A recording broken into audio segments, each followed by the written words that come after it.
Good morning, sir.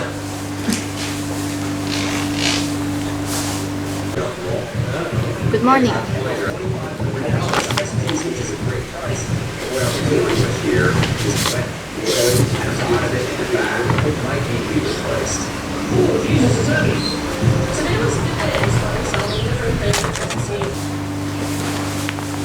Thank you so much.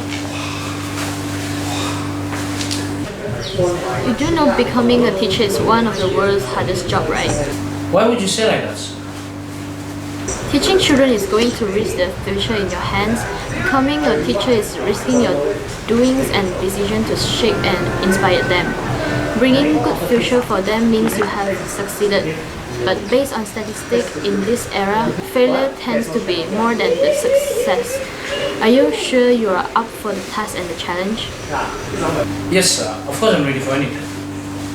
Why? Why would a brilliant and talented person like you want to be a teacher? There are so many opportunities outside this very world. The world is not small. Take these papers and find a better job. Don't be a teacher, it's pointless. Sir, a normal person like me can't change the world, but I can change the heart of the students. How could you elaborate about it? Let's take the fact that kids in this generation is the stupidest. Yet, doubt still happens everywhere, saying that technology improves them. From my opinion, it's completely wrong. Why? Do you not appreciate technology? I do, but there are things in the world that even technology can't solve. I'll get an example like kids in the generation and kids in the 90s. Back then, the teachers and ask the students to search something when they get home. They go to the library and search for information about the class and the teacher taught. What happens when they do activities like that? Relationships are formed. Knowledge is gained through talking, not talking through the phone. Eye-to-eye contact, mouth-to-mouth talks. Inspiration is found everywhere in that conversation. But how does these generations now? One swipe, then you found it. Look, that's what the teachers taught today. What comes next? Taking granted of information. Don't even remember what they search. Not even a single effort and sweat put into it. How do you expect the students to remember what they gained? True pain and sweat is what makes them remember and reminds them about suffering and being taught to. It's like hammering a nail into the wood, but you need to use force and precision to knock the nail into the wood. But if no force is given, then the nail will not enter. That's not the worst problem.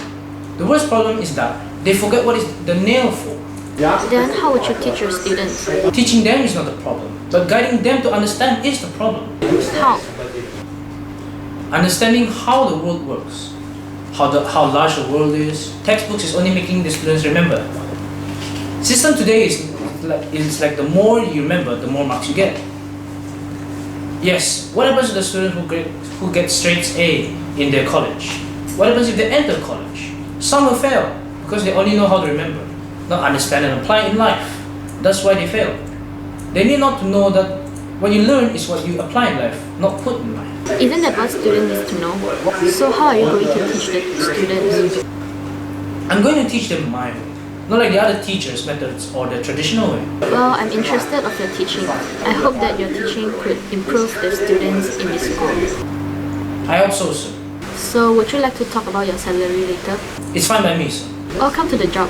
Thank you, sir.